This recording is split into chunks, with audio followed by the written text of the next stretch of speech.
கர்த்தருக்கு ஸ்தோத்திரம்.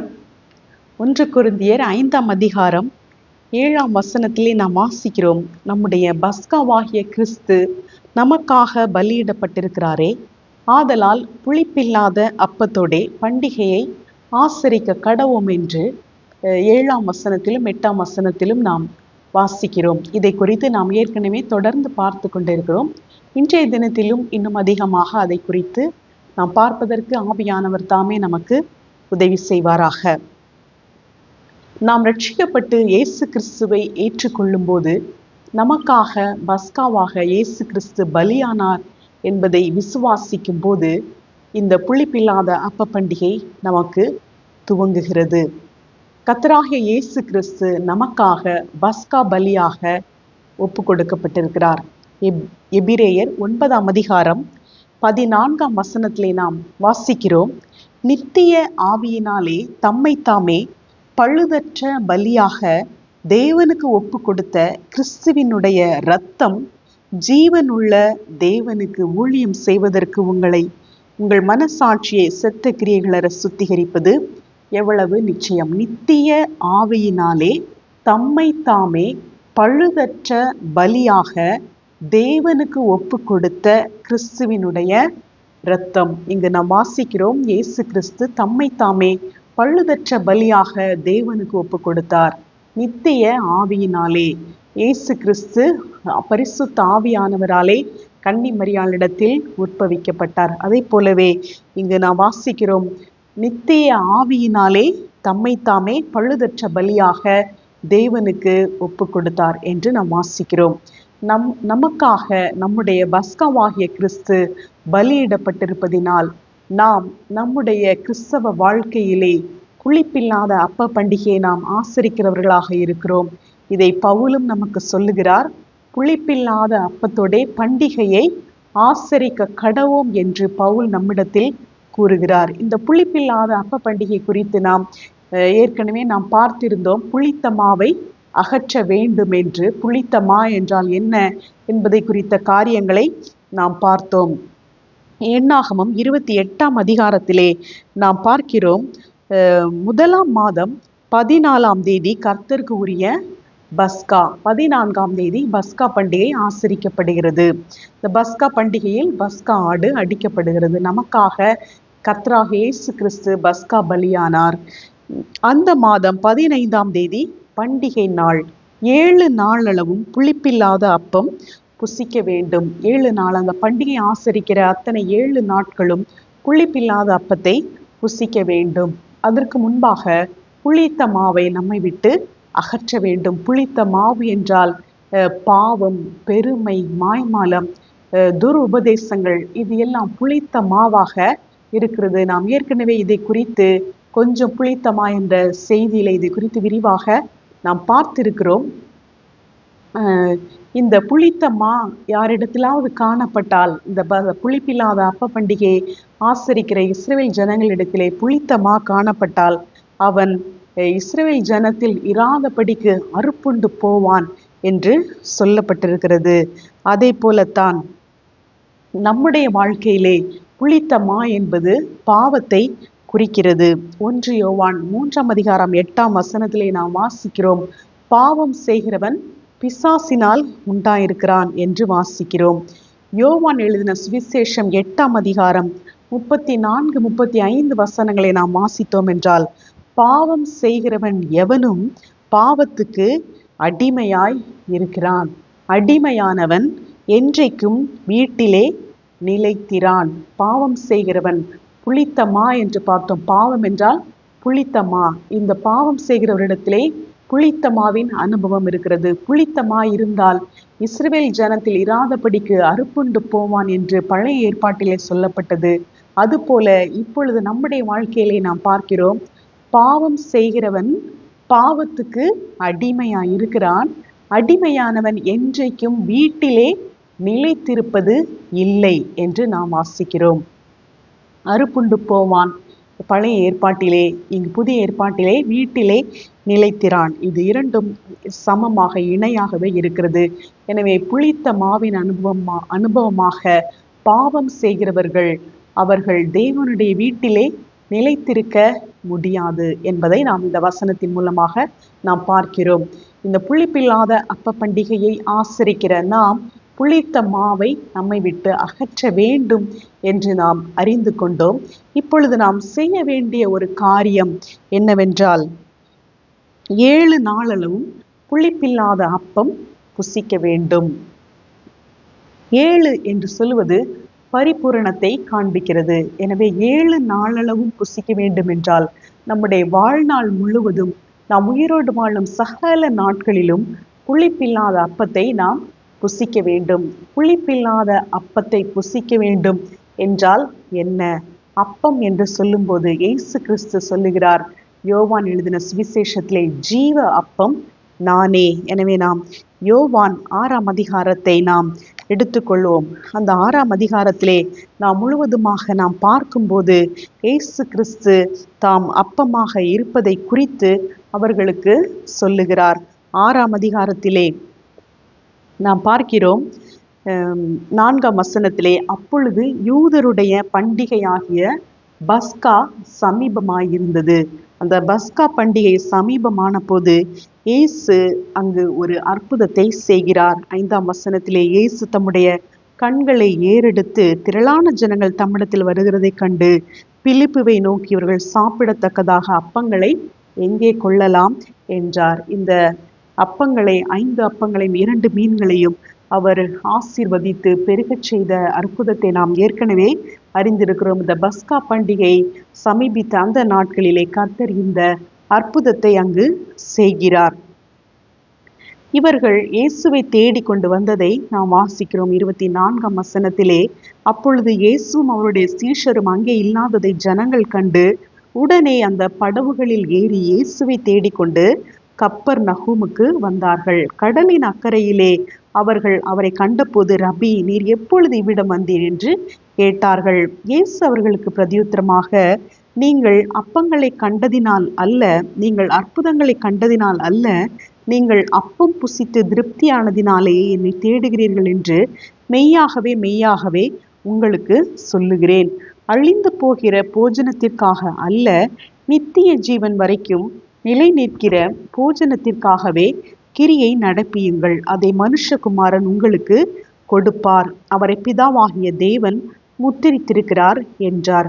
அழிந்து போகிற போஜனத்திற்காக அல்ல, நித்திய ஜீவன் வரைக்கும் நிலை நிற்கிற போஜனத்திற்காகவே கிரியை நடப்பியுங்கள்.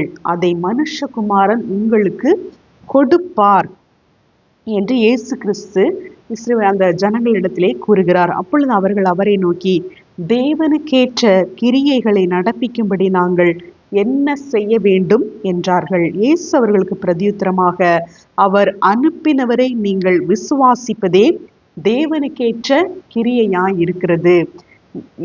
இயேசுவை பிதாவாகிய தேவன் நமக்காக அனுப்பியிருக்கிறார். இயேசுவை விசுவாசிப்பதே நாம் தேவனுக்கு ஏற்ற கிரியையை செய்வதாக இருக்கிறது. இயேசுவை விசுவாசிப்பது தேவனுக்கு ஏற்ற கிரியையாக இருக்கிறது. இந்த ஜனங்கள் கேட்கிறார்கள், தேவனுக்கேற்ற கிரியைகளை நடப்பிக்கும்படி நாங்கள் என்ன செய்ய வேண்டும் என்று கேட்டபோது இயேசு அவர்களுக்கு நேரடியாக நல்ல ஒரு பதிலை கூறுகிறார். அவர் அனுப்பினவரை நீங்கள் விசுவாசிப்பதே தேவனுக்கு ஏற்ற கிரியையாயிருக்கிறது. எனவே நீங்கள் செய்யக்கூடிய கிரியையிலே தேவனுக்கு ஏற்ற கிரியை என்னவென்றால், பிதா அனுப்பினவராகிய இயேசு கிறிஸ்துவை விசுவாசிப்பதே ஆகும். அப்பொழுது அவர்கள், அப்படியானால் உம்மை விசுவாசிக்கும்படி நாங்கள் காணத்தக்கதாக நீர் என்ன அடையாளத்தை காண்பிக்கிறீர், என்னத்தை நடப்பிக்கிறீர்? வானத்திலிருந்து அவர்களுக்கு அப்பத்தை புசிக்க கொடுத்தார் என்று எழுதியிருக்கிறபடி நம்முடைய பிதாக்கள் வனாந்திரத்தில் மன்னாவை புசித்தார்களே என்றார். இவ்விதமாக அவர் அந்த மன்னாவை குறித்து, அப்பத்தை குறித்து பேசி அவர்களிடத்தில் சொல்லுகிறார். 35ஆம் வசனம், இயேசு அவர்களை நோக்கி, ஜீவ அப்பம் நானே, என்னிடத்தில் வருகிறவன் ஒரு காலும் பசி அடையான், என்னிடத்தில் விசுவாசமாய் இருக்கிறவன் ஒரு காலும் தாகமடையான். இங்கு இயேசு கிறிஸ்து சொல்லுகிறார், என்னிடத்தில் வருகிறவன் ஒரு காலும் பசி அடையான், ஏனெனில் நானே ஜீவ அப்பமாக இருக்கிறேன் என்று. இந்த பஸ்கா பண்டிகையிலே நாம் சொன்னோம், இயேசு கிறிஸ்துவின் இரத்தத்தை நிலைக்கால்களில் தெளிப்பது எதற்கு சமமாக இருக்கிறது என்றால், இயேசு கிறிஸ்து நமக்காக பஸ்கா பலியாக அடிக்கப்பட்டதை நாம் விசுவாசித்து, அவருடைய இரத்தத்தின் வல்லமையை விசுவாசித்து நமக்காக ஏற்றுக்கொள்ளும் போது அது நம்முடைய வீட்டிலே நிலைக்கால்களில் இரத்தத்தை தெளிப்பதற்கு ஏதுவாக இருக்கிறது என்று நாம் ஏற்கனவே பார்த்தோம். அதே போலத்தான் இயேசுவை விசுவாசிக்க வேண்டும். பிதா அனுப்பினவராகிய இயேசுவை விசுவாசிப்பது தேவனுக்கு ஏற்ற கிரியையாக இருக்கிறது. நாம் இயேசுவை விசுவாசிக்கும் போது அவருடைய இரத்தத்தின் வல்லமையை, அவருடைய இரத்தத்தின் பாதுகாப்பை நாம் விசுவாசித்து ஏற்றுக்கொள்ளுகிறோம். என்னிடத்தில் வருகிறவன் ஒரு காலும் பசியடையான் என்று இயேசு கிறிஸ்து கூறுகிறார். இன்னும் சொல்லுகிறார், என்னிடத்தில் விசுவாசமாய் இருக்கிறவன் ஒரு காலும் தாகமடையான். நாம் இயேசுவினிடத்தில் விசுவாசமாய் இருக்கும்போது நாம் ஒரு காலும் தாகம் அடைவது இல்லை என்று இயேசு கிறிஸ்து கூறுகிறார். ஏனெனில் இங்கு யோவானிலே நாம் வாசிக்கிறோம், 7ஆம் அதிகாரம் 38, 39 வசனங்களிலே வேத வாக்கியம் சொல்லுகிறபடி, என்னிடத்தில் விசுவாசமாய் இருக்கிறவன் எவனோ அவன் உள்ளத்தில் இருந்து ஜீவ தண்ணீருள்ள நதிகள் ஓடும். தம்மை விசுவாசிக்கிறவர்கள் அடைய போகிற ஆவியை குறித்து இப்படி சொன்னார். இயேசு கிறிஸ்து கூறுகிறார், என்னிடத்தில் விசுவாசமாய் இருக்கிறவன் எவனோ அவன் உள்ளத்தில் இருந்து ஜீவ தண்ணீருள்ள நதிகள் ஓடும். இந்த ஜீவ தண்ணீருள்ள நதிகள் யாரிடத்திலிருந்து ஓடுகிறது? இயேசுவை விசுவாசிக்கிறவர்களிடத்திலிருந்து. எனவேதான் இயேசு கிறிஸ்து சொல்லுகிறார், என்னிடத்தில் விசுவாசமாய் இருக்கிறவன் ஒரு காலும் தாகமடையான். இந்த ஜீவ தண்ணீர் உள்ள நதிகள் என்பது தம்மை விசுவாசிக்கிறவர்கள் அடைய போகிற ஆவியை குறித்து இப்படி சொன்னார். நாம் இயேசுவை விசுவாசிக்கும் போது பரிசுத்த ஆவியானவர் நமக்குள்ளே ஜீவ தண்ணீர் உள்ள நதிகளாக அவர் பாய்ந்து செல்கிறவராக இருக்கிறபடினாலே நாம் ஒரு காலும் தாகம் அடைவதில்லை. நாம் இயேசுவினிடத்தில் வரும்போது ஒருபோதும் பசி அடைவதில்லை. அவரிடத்தில் விசுவாசமாய் இருக்கும்போது ஒரு காலம் நாம் தாகம் அடைவதில்லை. நாம் இயேசுவை விசுவாசிக்கும் போது பரிசுத்த ஆவியானவர் நமக்குள்ளே ஜீவ தண்ணீர் உள்ள நதிகளாக அவர் நமக்குள்ளே செயல்படுகிறவராக இருக்கிறார். இன்னுமாக இயேசு கிறிஸ்து அந்த அப்பத்தை குறித்து சொல்லுகிறார். 40ஆம் வசனம், குமாரனை கண்டு அவரிடத்தில் விசுவாசமாய் இருக்கிறவன் எவனோ அவன் நித்திய ஜீவனை அடைவதும் நான் அவனை கடைசி நாளில் எழுப்புவதும் என்னை அனுப்பினவருடைய சித்தமாயிருக்கிறது. இங்கு பிதாவின் சித்தத்தை குறித்து அவர் சொல்லுகிறார். குமாரனை கண்டு அவரிடத்தில் விசுவாசமாய் இருக்கிறவன் எவனோ அவன் நித்திய ஜீவனை அடைவதும், இயேசுவினிடத்தில் விசுவாசமாய் இருக்கிறவன் நித்திய ஜீவனை அடைவதும் நான் அவனை கடைசி நாளில் எழுப்புவதும் என்னை அனுப்பினவருடைய சித்தமாயிருக்கிறது. 39வது வசனம், அவர் எனக்கு தந்தவைகளில் ஒன்றையும் நான் இழந்து போகாமல் கடைசி நாளில் அவைகளை எழுப்புவதே என்னை அனுப்பின பிதாவின் சித்தமாயிருக்கிறது. இங்க 2 முறை பிதாவின் சித்தத்தை குறித்து இங்கு சொல்லுகிறார். நாம் இயேசுவை விசுவாசிக்கிற நாம் நம்மை நித்திய ஜீவனை நமக்கு தருவது, நம்மை கடைசி நாளில் எழுப்புவதுதான் பிதாவின் சித்தமாக இருக்கிறது. நாம் இயேசுவை விசுவாசிக்கிற நாம் நித்திய ஜீவனை பெற்றுக்கொள்வது நமக்கு சுதந்திரமாக இருக்கிறது. ஏனெனில் நாம் வாசிக்கிறோம், நித்திய ஜீவனை கொடுப்பேன் என்பதே அவர் நமக்கு செய்த வாக்குத்தத்தம் என்று நாம் வாசிக்கிறோம். இயேசுவை விசுவாசிக்கிற நாம் அனைவரும் நித்திய ஜீவனை நாம் பெற்றுக்கொள்வோம். யோவான் 17ஆம் அதிகாரத்திலே நாம் வாசிக்கிறோம், ஒன்றான மெய்தேவனாகிய உம்மையும் நீர் அனுப்பினவராகிய இயேசு கிறிஸ்துவையும் அறிவதே நித்திய ஜீவன். நாம் பிதாவையும் இயேசு கிறிஸ்துவையும் அறிவதே நித்திய ஜீவன் என்று இயேசு சொல்லுகிறார். நாம் இயேசுவை அறிந்து கொண்டோம் என்றால் நமக்கு நித்திய ஜீவன் வாக்கு தத்தமாக கொடுக்கப்பட்டிருக்கிறது. இங்கு யோவான் அதிகாரத்திலே இன்னும் நாம் தொடர்ந்து வாசிக்கிறோம். ஜீவ அப்பத்தை குறித்து நாம் வாசிக்கிறோம். 47ஆம் வசனத்திலே, என்னிடத்தில் விசுவாசமாய் இருக்கிறவனுக்கு நித்திய ஜீவன் உண்டென்று மெய்யாகவே உங்களுக்கு சொல்லுகிறேன். ஜீவ அப்பம் நானே. உங்கள் பிதாக்கள் வனாந்திரத்திலே மன்னாவை புசித்திருந்தும் மரித்தார்களே, இதிலே புசிக்கிறவன் மறியாமல் இருக்கும்படி வானத்திலிருந்து இறங்கின அப்பம் இதுவே. புளிப்பில்லாத அப்ப பண்டிகை நாம் ஆசரித்து கொண்டிருக்கிறோம்.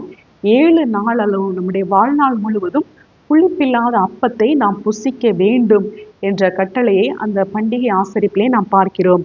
இங்கு புளிப்பில்லாத அப்பம் என்பது இயேசு கிறிஸ்துவை கூறுகிறது. இங்கு ஜீவ அப்பம் நானே, இயேசு கிறிஸ்துவே நம்முடைய ஜீவ அப்பமாக இருக்கிறார். பழைய ஏற்பாட்டு காலத்திலே பிதாக்கள் மன்னாவை புசித்திருந்தும் அவர்கள் மரித்தார்கள். ஆனால் ஜீவ அப்பமாகிய இயேசுவை புசிக்கிறவர்கள் மறியாமல் இருக்கும்படி வானத்திலிருந்து இறங்கின அப்பம் இதுவே. நானே வானத்திலிருந்து இறங்கின ஜீவ அப்பம். இந்த அப்பத்தை புசிக்கிறவன் என்றென்றைக்கும் பிழைப்பான். நான் கொடுக்கும் அப்பம் உலகத்தின் ஜீவனுக்காக நான் கொடுக்கும் என் மாம்சமே என்றார்.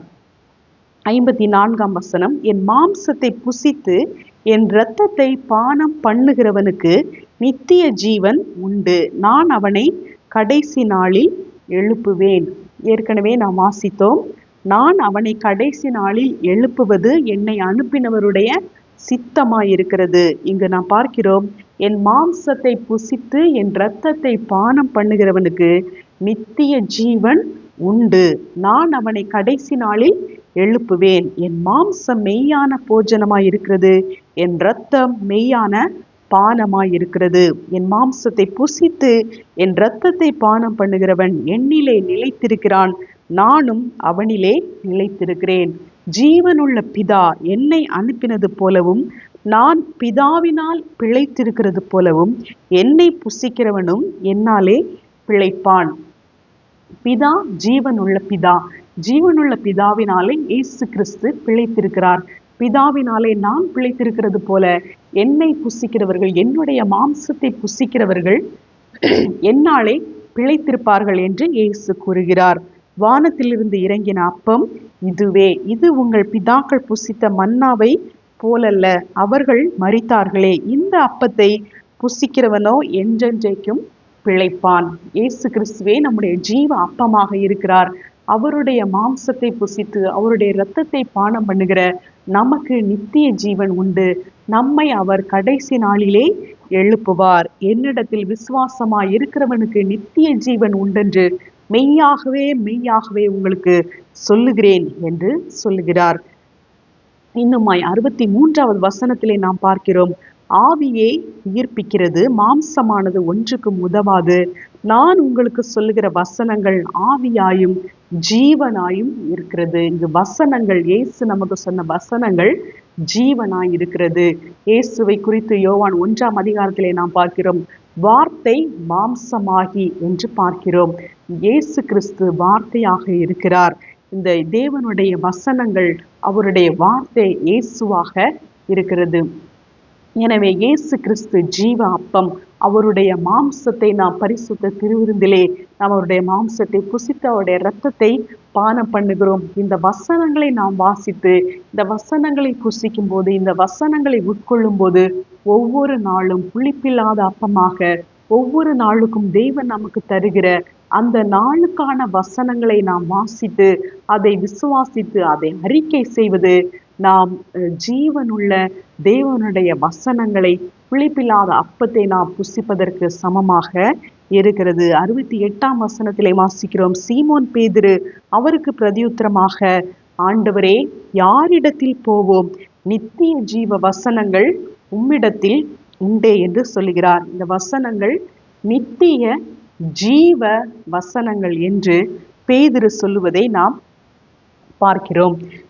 இவ்விதமாக புளிப்பில்லாத அப்பம் என்றால் என்ன என்பதை குறித்து நாம் பார்த்தோம். இயேசு கிறிஸ்துவின் மாம்சத்தை புசித்து அவருடைய இரத்தத்தை நாம் பரிசுத்த திருவிருந்திலே பானம் பண்ணுகிறோம். இந்த வசனத்தை ஒவ்வொரு நாளும் விசுவாசித்து நம்முடைய வாயினால் சத்தமாக அறிக்கை செய்யும் போது ஜீவ வசனங்கள், ஜீவனாயிருக்கிற வசனங்கள், தேவன் இயேசு கிறிஸ்துவே மாம்சமானார், வார்த்தை மாம்சமாகி, இந்த வார்த்தை தான் இயேசு கிறிஸ்துவாக இருக்கிறார்.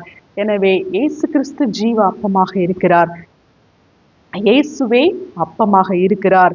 இயேசுவே ஜீவனாக இருக்கிறார்.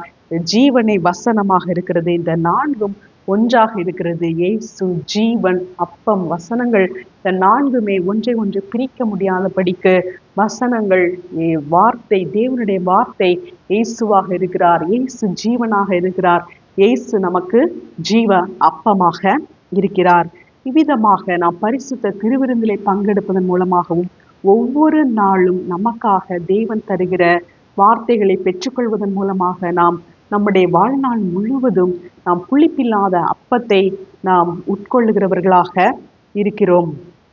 இன்னுமாக இந்த ஜீவனை குறித்து நாம் வாசிக்கும் போது இந்த யோவான்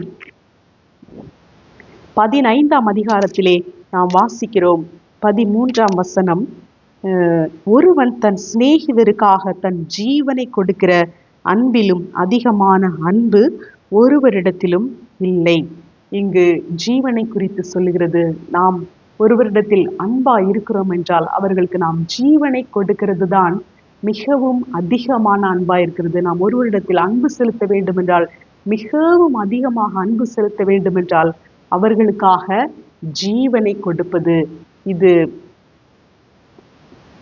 நாம் ஏதோ ஒரு இடத்திலே நாம் மரித்து போய்விட்டோம் என்றால் அவர்களுக்கு தெரியாமல் அவர்களுக்காக நாம் மரித்து போய்விட்டோம் என்றால் அப்படித்தான் நாம் இவ்வளவு நாளும் நாம் நினைத்து கொள்ளுகிறோம். அவர்களுக்காக நாம் மரிப்பதாக இருக்கும். ஒருவேளை அவர்களுக்கு பதிலாக நாம் மரிப்பது, அதுவும் இது ஒரு அர்த்தம் தான். இன்னொரு அர்த்தம் அவர்களுக்கு ஜீவனை கொடுப்பது. நாம் பார்த்தோம், தேவனுடைய வசனங்கள் ஜீவனாக இருக்கிறது. இந்த வசனத்தை நாம் அவர்களுக்கு சொல்லுவது அவர்களுக்கு ஜீவனை கொடுப்பதாக இருக்கிறது. ஒருவன் தன் சிநேகிதருக்காக தன் ஜீவனை கொடுக்கிற அன்பிலும் அதிகமான அன்பு ஒருவரிடத்திலும் இல்லை. எனவேதான் இயேசு கிறிஸ்து அவருடைய மாம்சத்தை நாம் புசிக்கும்படியாக கொடுத்திருக்கிறார். இயேசுவின் ஜீவ அப்பமாக இருக்கிறபடினாலே அவருடைய மாம்சத்தை நமக்கு கொடுத்து அவருடைய ஜீவனை நமக்கு கொடுத்திருக்கிறார். அவருடைய மாம்சத்தை நாம் புசிப்பதினால் நாம் இயேசுவை அறிந்து கொள்ளுகிறோம். இயேசுவை அறிவதே நித்திய ஜீவனாக இருக்கிறது. நாம் அவருடைய மாம்சத்தை புசிக்கிறவர்களாக அவருடைய இரத்தத்தை பானம் பண்ணுகிறவர்களாக இருக்கிறபடினாலே நமக்குள்ளே ஜீவன் இருக்கிறது. நாம் இந்த உலகத்திலே அநேகரை பார்க்கிறோம், ஜீவனற்றவர்களாக பாவத்திலே மரித்தவர்களாக இருக்கிறதை நாம் பார்க்கிறோம். அவர்களுக்கும் நாம் இந்த தேவனுடைய வார்த்தையாகிய தேவனுடைய வசனங்கள் ஆவியாயும் ஜீவனாயும் இருக்கிறது. ஜீவனுள்ள வசனங்கள் என்று சீமோன் பேதுரு சொல்கிறார். விதம் அந்த ஜீவனை, இந்த வசனத்தை நாம் கொடுப்பது அவர்களுக்கு நாம் இயேசு கிறிஸ்துவின் ஜீவனை கொடுப்பதற்கு சமமாக இருக்கிறது. நாமும் இவ்விதமாகத்தான் மரித்தவர்களாக இருந்தோம். எசேக்கியேல் 16ஆம் அதிகாரத்திலே நாம் வாசிக்கிறோம். 6ஆம் வசனம், நான் உன் அருகே கடந்து போகும்போது மிதிக்கப்படுவதற்கு ஏதுவாய் நீ உன் இரத்தத்தில் கிடக்கிறதை கண்டு உன் இரத்தத்தில் கிடக்கிற உன்னை பார்த்து பிழைத்திரு என்றேன். ஆம், உன் இரத்தத்தில் கிடக்கிற உன்னை பார்த்து பிழைத்திரு என்று சொன்னேன். நாம் இவ்விதமாக பாவத்தில் நாம் துவண்டு கொண்டிருந்த போது நம்மை பார்த்து இயேசு பிழைத்திரு, லிவ் என்று நமக்கு ஜீவனை கொடுக்கும்படியாக பிழைத்திரு என்று சொன்னார். இதைத்தான் நாம் எபேசியர் 2ஆம் அதிகாரத்திலே நாம் வாசிக்கிறோம். அக்கிரமத்தினாலும் பாவத்தினாலும் மரித்தவர்களாய் இருந்தோம் என்று நாம் வாசிக்கிறோம். 2ஆம் அதிகாரம், அக்கிரமங்களினாலும் பாவங்களினாலும் மரித்தவர்களாய் இருந்த உங்களை உயிர்ப்பித்தார். அவர் எவ்விதமாக நம்மை உயிர்ப்பித்திருக்கிறார்? அவருடைய ஜீவனை நமக்கு கொடுத்து, அவருடைய ஜீவனை நாம் எவ்விதமாக பெற்றுக்கொள்ளுகிறோம்? அவருடைய மாம்சத்திலே ஜீவன் இருக்கிறது. அவருடைய மாம்சத்தை புசிப்பதன் மூலமாக, ஜீவனுள்ள தேவனுடைய வசனங்களை புசிப்பதன் மூலமாக நாம் உயிர்ப்பிக்கப்படுகிறோம். 2ஆம் வசனம், அவைகளில் நீங்கள் முற்காலத்திலே இவ்வுலக வழக்கத்திற்கு ஏற்றபடியாகவும் கீழ்ப்படியாமையின் பிள்ளைகளிடத்தில் இப்பொழுது கிரியை செய்கிற ஆகாயத்து அதிகார பிரபுவாகிய ஆவிக்கேற்றபடியாகவும் நடந்து கொண்டீர்கள்.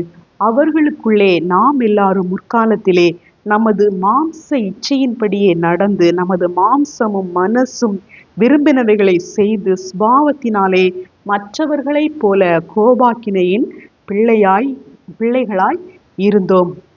மாம்ச இச்சையின்படி நடந்து கொண்டு மாம்சமும் மனசும் விரும்பினவைகளை நாம் செய்து கொண்டிருந்த அந்த காலத்திலே அக்கிரமங்களினாலும் பாவங்களினாலும் மரித்தவர்களாயிருந்தோம். கோபாக்கினையின் பிள்ளைகளாக நாம் இருந்தோம். 11ஆம் வசனத்திலிருந்து வாசிக்கலாம். ஆனபடினால் முன்னே மாம்சத்தின்படி புற ஜாதியாராயிருந்து மாம்சத்தில் கையினாலே செய்யப்படுகிற விருத்த சேதனம் உடையவர்களால் விருத்த சேதனம் இல்லாதவர்கள் எண்ணப்பட்ட நீங்கள் அக்காலத்திலே கிறிஸ்துவை சேராதவர்களும் இஸ்ரவேலுடைய காணியாட்சிக்கு புறம்பானவர்களும் வாக்குத்தத்தத்தின் உடன்படிக்கைகளுக்கு அந்நியரும் நம்பிக்கை இல்லாதவர்களும் இவ்வுலகத்தில் தேவன் அற்றவர்களுமாய் இருந்தீர்கள் என்று நினைத்து கொள்ளுங்கள். முன்னே தூரமாயிருந்த நீங்கள் இப்பொழுது கிறிஸ்து இயேசுவுக்குள் கிறிஸ்துவின் இரத்தத்தினாலே சமீபமானீர்கள்.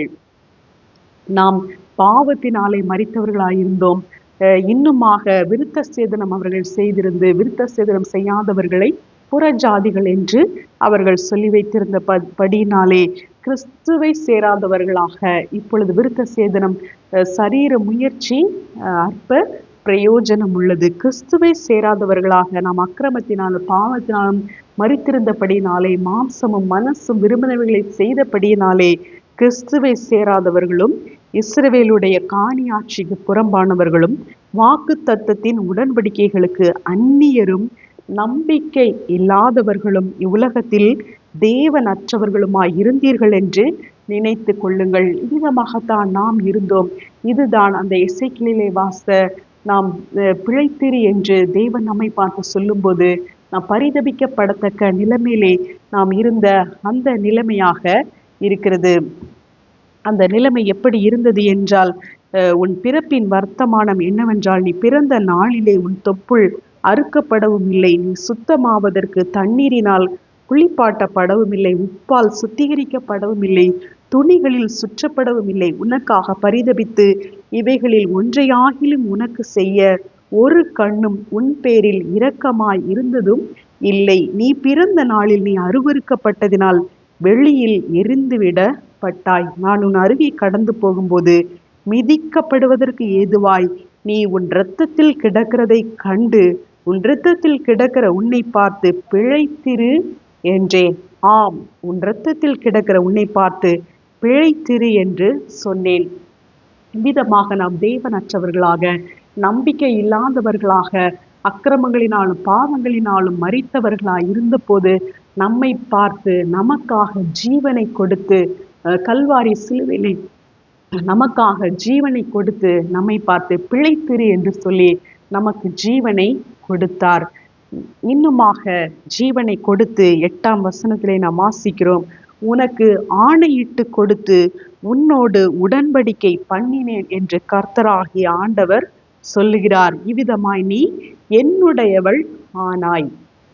நமக்கு ஜீவனை கொடுத்து ஆணையிட்டு கொடுத்து உடன்படிக்கை செய்து நம்மை கர்த்தர் நீ என்னுடையவள் என்று சொல்லுகிறார்.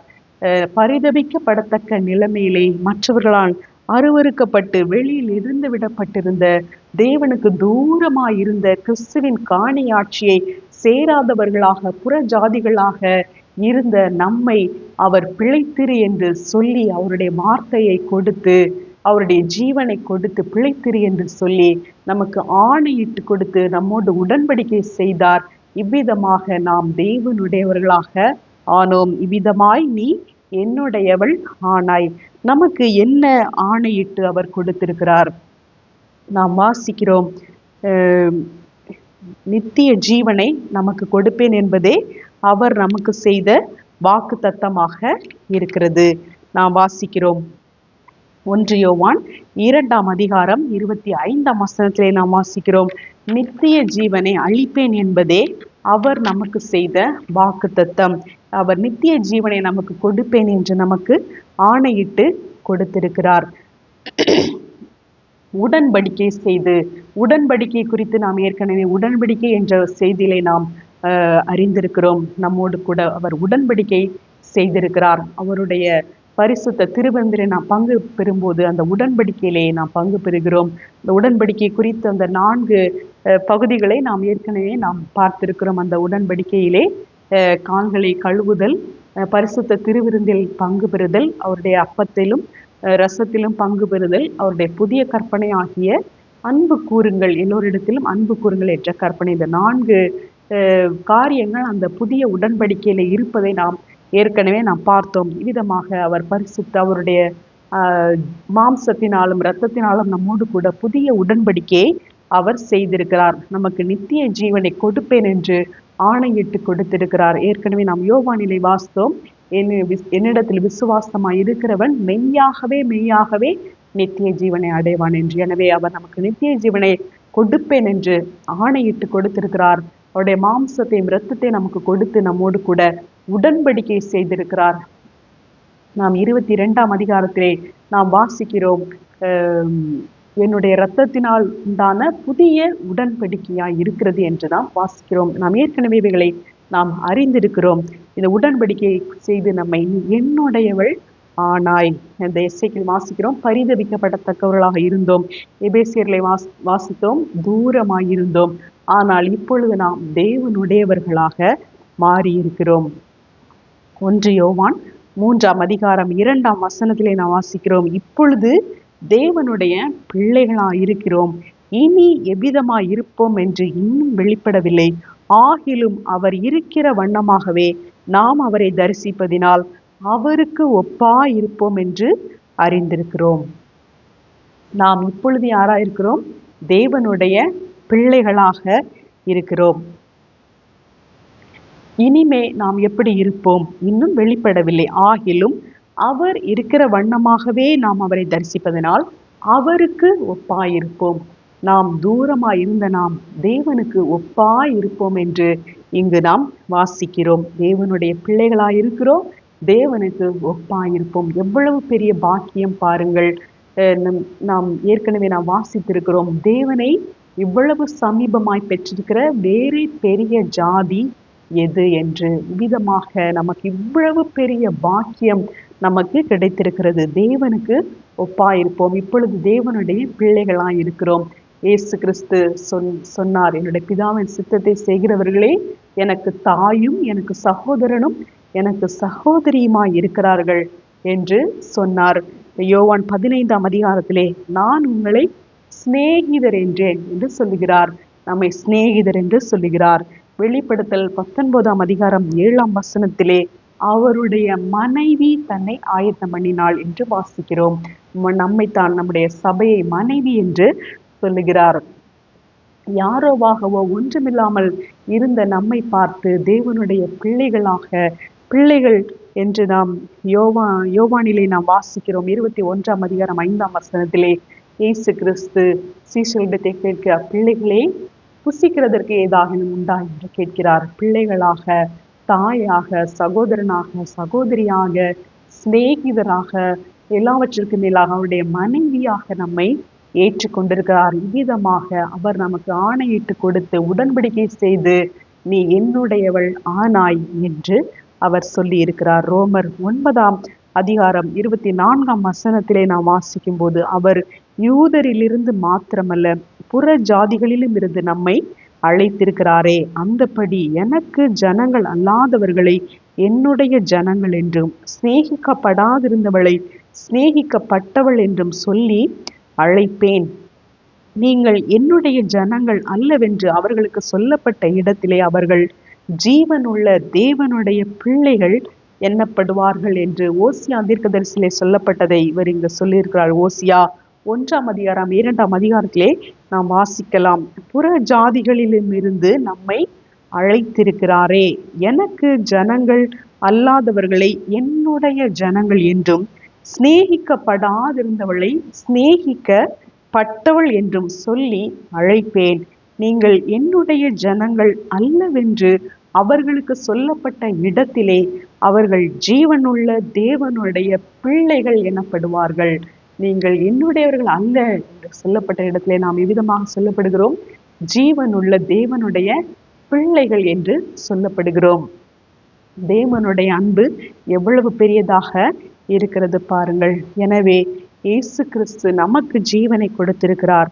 நாம் நம்முடைய சிநேகிதரிடத்திலே அன்பா இருக்க வேண்டும் என்றால் ஒருவன் தன் சிநேகிதருக்காக தன் ஜீவனை கொடுக்கிற அன்பிலும் அதிகமான அன்பு ஒருவரிடத்திலும் இல்லை. 12ஆம் வசனம், நான் உங்களில் அன்பா இருக்கிறது போல நீங்களும் ஒருவரில் ஒருவர் அன்பா இருக்க வேண்டும் என்பதே என்னுடைய கற்பனையாய் இருக்கிறது. இயேசு நம்மிடத்தில் எவ்விதமாக அன்பாய் இருந்தார்? அவர் தம்முடைய ஜீவனை நமக்காக கொடுத்திருக்கிறார். அதை போல தேவன் அற்றவர்களாக, அக்கிரமங்களினாலும் பாவங்களினாலும் மரித்தவர்களாய் இருக்கிற ஜீவன் அற்றவர்களாக இருக்கிறவர்களுக்கு இயேசுவாகிய நித்திய ஜீவனை கொடுப்பது நாம் நேசிக்கிற நம்முடைய சிநேகிதருக்கு நாம் காட்டுகிற மிக பெரிதான அன்பாக இருக்கிறது. ஒருவன் தன் சிநேகிதருக்காக தன் ஜீவனை கொடுக்கிற அன்பிலும் அதிகமான அன்பு ஒருவரிடத்திலும் இல்லை. எனவே பாவத்தினால் மரித்தவர்களாயிருக்கிற நம்முடைய நண்பர்களை, சிநேகிதர்களை காணும்போது அவர்களுக்கு இயேசு கிறிஸ்துவாகிய ஜீவனை நாம் கொடுப்போம். நாம் நம்முடைய இரத்தத்தில் கிடக்கிற போது நம்மை பார்த்து இயேசு பிழைத்திரு என்று சொன்னது போல அக்கிரமங்களினாலும் பாவங்களினாலும் மரித்தவர்களாய் இருக்கிறவர்களை பார்த்து பிழைத்திரு என்று சொல்லி அவர்களுக்கு ஜீவனுள்ள தேவனுடைய வசனங்களை நாம் கொடுப்போம். இயேசு கிறிஸ்து ஜீவ அப்பமாக இருக்கிறார். இந்த ஜீவ அப்பத்தை நாம் அவர்களுக்கு கொடுத்து அவர்களுக்கு ஜீவன் உண்டாக செய்து அவர்களை பிழைத்திரு என்று நாம் சொல்லி இந்த புதிய உடன்படிக்கைக்குள்ளாக அவர்களை கொண்டு வந்து தேவனுடையவர்களாக நாம் அவர்களை நாம் மாற்றுவோம். இங்கு நாம் யோவான் 6ஆம் அதிகாரத்திலே நாம் வாசித்தோம், குமாரனை கண்டு அவரிடத்தில் விசுவாசமாய் இருக்கிறவன். குமாரனை கண்டு, குமாரனை காண முடியுமா? நாம் ஒவ்வொரு முறையும் பரிசுத்த திருவிருந்தில் பங்கு பெறும்போது அவருடைய மாம்சத்தை நாம் பார்க்கிறோம். அதை இயேசுக்கள் சொல்கிறார், என்னுடைய மாம்சம் என்னுடைய இரத்தம் என்று சொல்கிறார். இந்த பரிசுத்த திருவிருந்தின் மூலமாக நாம் இயேசுவை பார்க்கிறோம். இந்த வசனத்தின் மூலமாக நாம் இயேசுவை பார்க்கிறோம். அப்போஸ்தலர் 17ஆம் அதிகாரம் 27ஆம் வசனத்திலே, கர்த்தராகிய தம்மை அவர்கள் தடவியாகிலும் கண்டுபிடிக்கத்தக்கதாக தம்மை தேடும்படிக்கு அப்படி செய்தார். அவர் நம்மில் ஒருவருக்கும் தூரமானவர் அல்லவே. இயேசு கிறிஸ்து யாருக்கும் தூரமாக இல்லை. தடவியாகிலும் கண்டுபிடிக்கத்தக்கதாக என்று சொன்னால் நாம் தொட்டு தடவி கண்டுபிடிக்கக்கூடிய தூரத்தில் தான், அவ்வளவு சமீபமாகத்தான் இயேசு கிறிஸ்து நின்று கொண்டிருக்கிறார். நாம் அவரை விசுவாசிக்கும் போது அவர் நமக்குள்ளே வந்து வாசம் செய்கிறார். விசுவாசியாதவர்களுக்கும் அவர் ஒருவருக்கும் தூரமாக இல்லை, அவருடைய பக்கத்திலே நின்று கொண்டிருக்கிறார். இதோ மாஸ்டர் படியிலே நின்று கதவை தட்டுகிறேன், ஒருவன் என் சத்தத்தை கேட்டு கதவை திறந்தால் நான் உள்ளே பிரவேசித்து அவனோடு கூட போஜனம் பண்ணுவேன் என்று கர்த்தர் சொல்கிறார். அவருடைய சத்தம், அவருடைய வார்த்தையின் சத்தத்தை கேட்டு விசுவாசிக்கும் போது அவர் நமக்குள்ளாக வந்து அவர் வாசம் பண்ணுகிறவராக இருக்கிறார். எனவே குமாரனை கண்டு அவரை விசுவாசிக்கிறவர். நாம் குமாரனை காணக்கூடிய அளவில் தான் குமாரன் இருக்கிறார். அவர் யாராக இருந்தாலும் அவர்கள் தடவியாகிலும் கண்டுபிடிக்கத்தக்கதாக தம்மை தேடும்படிக்கு அப்படி செய்தார். அவர் நம்மில் ஒருவருக்கும் தூரமானவர் அல்ல. எனவே நீங்கள் ஒவ்வொரு முறையும் பரிசுத்த திருவிருந்தை ஆசரிக்கும் போது அந்த அப்பத்தையும் ரசத்தை நீங்கள் பார்க்கும்போது, உம்முடைய மாம்சத்தை புசிப்பதற்கு என கிருபை செய்திரே, இரத்தத்தை பானம் பண்ணுவதற்கு கிருபை செய்திரே, இந்த புதிய உடன்படிக்கைக்குள்ளாக என்னை கொண்டு வந்தீரே, தடவியாகிலும் கண்டுபிடிக்கத்தக்கதாக நீர் எனக்கு தூரமாக இல்லாமல் சமீபமாக இருந்தீரே, இந்த பாக்கியத்தை கொடுத்தீரே, என்னை உம்முடையவனாக மாற்றினீரே என்று இதற்காக நாம் நன்றி செலுத்துவோம்.